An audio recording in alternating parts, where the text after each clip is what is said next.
I don't know why, but it seems to me like Declan Rice has to do more than most other players to get the recognition that he deserves. Not just from fans, but actually from pundits as well. There seems to be a fixation at the moment, which I alluded to in a previous video, of pundits saying that he needs to play at centre-half, or eventually he'll go on to play at the back later on in his career. It's said as if he's serving an apprenticeship in central midfield, which will one day enable him with the skills to play at centre-half. I mean, talk about damning with faint praise. It's almost an insult. It's pretty far from a compliment. Then when these people are pressed, and these are, I saw Clinton Morrison, Gary Neville, there's loads of them, but more than I could ever be bothered to come up with. But listen out for it, you'll hear it. Then when they're pressed on it, they'll say, oh, well, of course he's a good player. They'll try and back it up by saying something relatively reasonable. But I just think it's totally inaccurate to suggest that all he's doing now is he's learning a few skills that will allow him to go and play as a defender one day. Number one suggests he's not good enough to play in midfield for now and the long term, and even suggests that he's not even good enough currently to be a centre-half. What these people must think when he lines up in England's midfield as one of the first names on the team sheet is anyone's guess. But it's just a little bit wrong, I think. Of course, everybody's welcome to their opinion, but I see something different. I see one of the best midfielders in the Premier League. When I see him linked to other clubs for, whatever, 70, 80, 90 million, what are they thinking? Well, hold on, this guy can't even play midfield. He's not even good enough to play in defence yet. Well, they think he's worth 10 million or something like that. I'm a little bit confused by it, and I can only work on the assumption that they've not seen him play enough. I've seen this with a lot of fans as well of other clubs. Just doing what we do at Hammers Chat, we come into contact with other fans. And of course, it's not just that, going about your daily business, which actually is largely spent at home at the moment. You will come into contact with other fans. And I like to give everything a name. So let's call it Sean Longstaff-itis, because that's when I really sort of noticed it. I think initially Sean Longstaff was coming through at Newcastle, really good player. Decent pass for the ball, long passing. Reminds me a little bit of Carrick. So I'm not here to criticise anybody else, but the Newcastle fans are very, very quick to say, oh, he's not as good as Sean, not fit to lace Sean Longstaff's boots. Well, I'm sorry, Sean Longstaff ain't a quarter of the player that Declan Rice is, but he's a good player. And that's how good Declan Rice is. He's going to be world class. And to be fair, I don't think he's far off. And in Premier League terms, he's actually performing better than some players that you would consider to be world class. I speak to friends about it, and we almost have to play their team. He has to dominate and invariably either get man of the match or be close to it, which is what you see in every game. And then they almost begrudgingly say, oh, yeah, Rice was good, wasn't he? Like it's a surprise.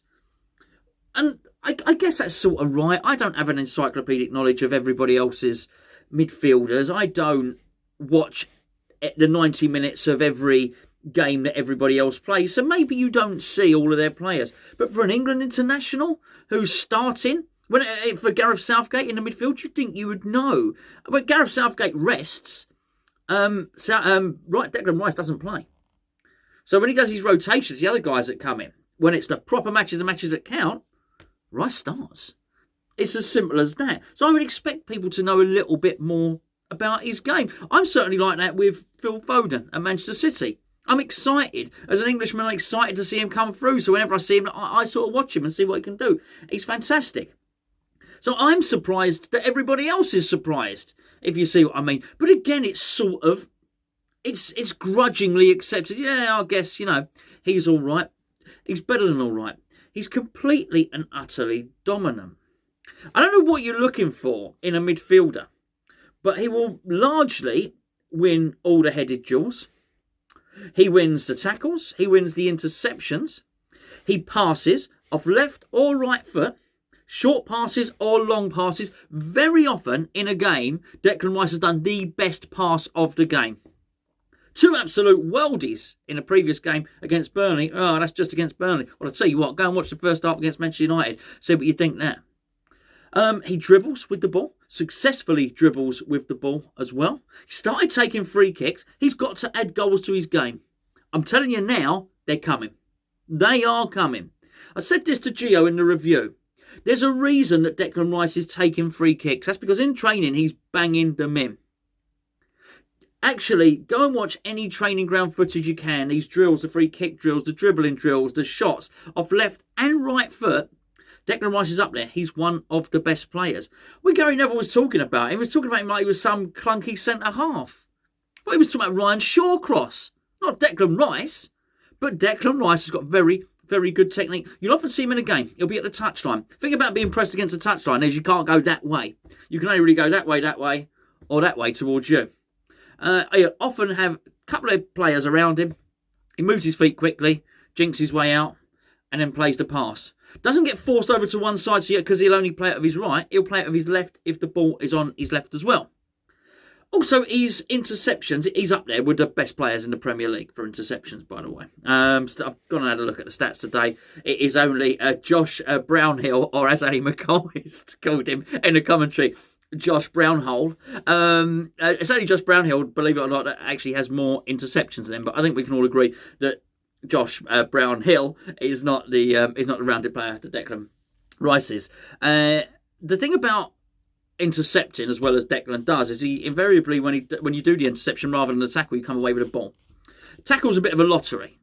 A number of things could happen. It can sort of ricochet between the two of you. It can bounce off someone's shin. It can almost go anywhere. The thing about the interception is you come away with the ball at your feet. And as soon as Declan Rice comes away with the ball at his feet, he marches up the pitch. He'll do a little dribble, only if it's necessary, or he'll spray a pass. And he doesn't. Not only does he breaks up the momentum from the opposition's point of view, and then gives us impetus and opposition. Also, when you look at it, myself and Gio on our Patreon channel, when we do our player ratings after every game, he's always got a high mark. I mean, always. His average rating, probably only Ogbonna, and I think we'd all agree that Ogbonna is in the absolute form of his life at the moment. It's only that, and he's 22. He's 22, but he is always there. And I think the last 6, 7, 8 games, he's dominating other Premier League midfields. Sometimes we got 2 against the 3 as well. In Masocek, they're dominating. And this is how good he is. And I just want to have a little look, I think, at some other midfielders in the Premier League, just to put it into context here. So, Everton signed Alan, or Alan, as I like to call him. He should just be called Alan, really, shouldn't he? So, Everton signed Alan. He's all right. He's not bad when he plays. He don't play very much. Is Alan better than Declan Rice? No, he's not. I'm sorry, he just ain't. It's really important, by the way, when we're doing this, that you're comparing apples with apples. So it's no good comparing Declan Rice to Kevin De Bruyne. They're inherently very, very different players. Kevin De Bruyne ain't dropping in at centre-half, which is what we are. However, I do think that Declan Rice is more than just a defensive midfielder.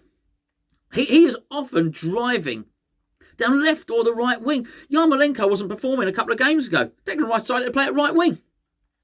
In the last 3 games running consecutively, I've seen him run down the left wing and put a cross in with his left foot.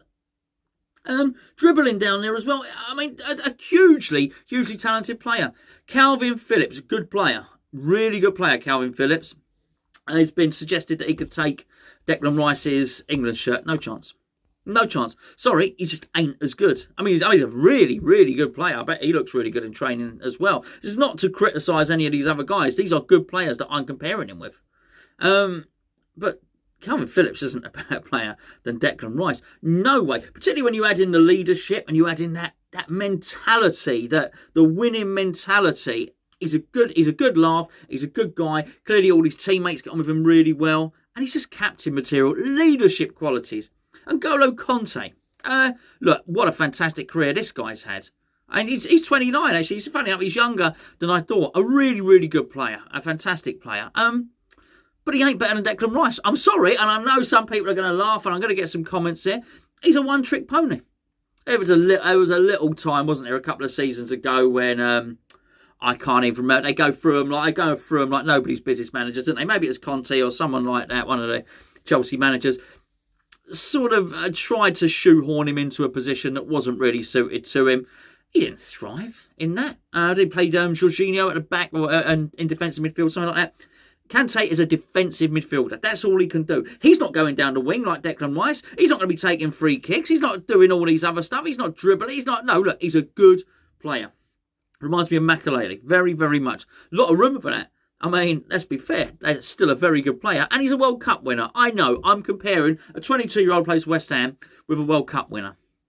But I think he's better. And if I gave you a choice now of sticking with Declan Rice or having N'Golo Kanté, forget the age, you'd stick with Declan Rice because he's better. Rodrigo, dirty player, by the way, paid big money from Atletico Madrid, as I remember Manchester City did. As Fernandinho's replacement, Fernandinho's a great player. I'm not going to compare him to Fernandinho because Fernandinho, well, I think he's at the end of his career, and Rodrigo was done as his replacement. Fernandinho at his best is better than Declan Rice is right now. But Declan Rice will be better than Fernandinho. Rodrigo, I'm sorry, again. I would not take Rodrigo over Declan Rice. I don't know if anyone from the club would be watching this, but if it's David Sullivan, he's probably thinking, shh, shut up.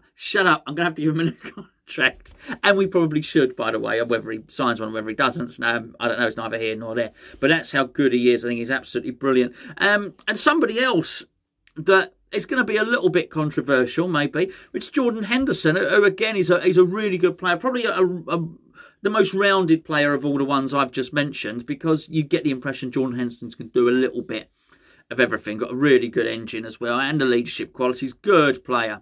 League winner, European Cup winner, of course, Champions League as it's called nowadays. Yes, I would take Declan Rice over Jordan Henderson. I really would. I'm not saying he's crap. None of these players are crap. I'm merely saying how good Declan Rice is. And there's a few others as well, by the way. Just because I was going through this list that had the list of the best Premier League midfielders, and Guisa for Fulham, really good player. I mean, really good player, but he's not. Let's not be silly. It may be someone like that we go and buy if Declan Rice eventually goes, which I'm sure he will. But let's not be silly. Mason Mount's there, but again, you're not comparing apples with apples. They are different players. There's no way that Mason Mount will score more goals than Declan Rice now and throughout his career. He really, really will. But he's not the same player. He's a good passer of the ball, and he moves well with the ball, and they're great mates. But, you know, playing football is not just passing and scoring. It's heading, it's tackling, it's interceptions, it's reading of the game, it's leadership, it's passing, it's short passes, it's long passing. Declan Rice's game is much broader than Mason Mount's, but I don't think it's a fair comparison. What you want to do is you want to compare Mason Mount. You compare Mason Mount with De Bruyne or Thiago or somebody like that. So it's not fair. Somebody I would compare him with, someone who gets a lot of praise, James Ward-Prowse. Would you swap James Ward-Prowse for Declan Rice? Good player, Ward-Prowse. I tell you what, if the answer is yes, you'd be mad, because Ward-Prowse is a decent player, but he ain't as good as Declan Rice. Højbjerg, I mean, look, decent player. Jose Mourinho paid 15 odd million, something like that for him. And I think he has really helped what Mourinho wants to do at Tottenham. Really assisted him. Better than Declan Rice? Not a chance. There's a reason Højbjerg will be 15 million, and I think his value's probably gone up. I'd imagine where he's come onto the market now, Højbjerg will probably be worth double that. 25 million, 30 million maybe, something like that. The value of Declan Rice?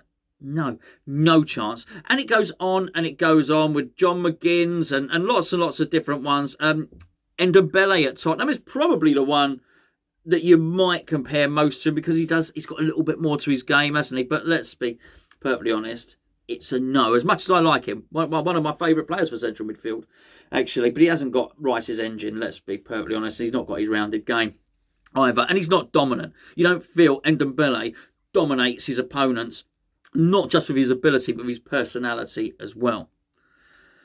I think Declan Rice, as you can probably tell, is an absolutely magnificent player. And the more I look at it, and I know a lot of you will have a more encyclopedic knowledge of the Premier League than I do. So I'm pretty sure there's players that I've missed out. And look, some I haven't even, the likes of Wijnaldum and other players, I've just not included them in there because I don't think they are. Look, I've worked off the list. You may well come up with some others. Good luck if you do. I've not put Pogba in there for a very, very good reason, because look, in terms of talent, Pogba's better. Okay, I said I haven't put Pogba in there. I'm going to discuss him now.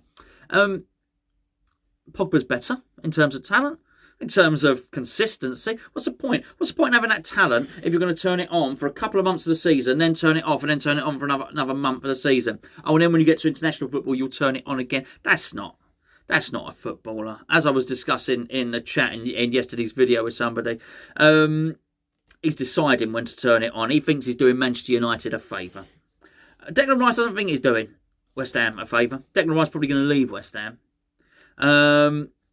Declan Rice is happy to play for West Ham. He's happy to win. He's happy to get points up there. He's happy for the experience, and he enjoys playing football. And this is the thing. It's really quite a balance to have leadership qualities, to be able to instruct and to be able to lead, whilst at the same time being humble enough not to think you're Billy Big Watts. It's like Pogba does. It's quite something, because they should sometimes go hand in hand. To be able to lead but not think you're that special, but also have belief in yourself, I think it's absolutely amazing. The biggest thing I can say about Declan Rice, and to be fair, I've done 16 minutes this video now. I could probably do another 10, but I'll stop now just because you've got things to do. The biggest thing I can say about Declan Rice is the 80 million or whatever the price may be. When I look at that and when I watch him week in, week out, and I do think, in the end, I know everybody else will come round to our way of thinking. And I'm talking about West Ham fans. We're going to have to wait. It's going to be begrudging. We might have to wait until Declan Rice is 25, 26 and playing in the Champions League. And then someone might turn around and say, do you know what? He's a good midfielder, that Declan Rice. And we'll say, yeah, cheers. We knew and we know. However, let's not be better about that. The biggest thing I can say is when the 80, 90 million pound price tag gets suggested and gets labelled, I don't ever look at him and think, he ain't worth that. Anybody that signs Declan Rice is basically signing a world-class player for years and years to come, and the club captain.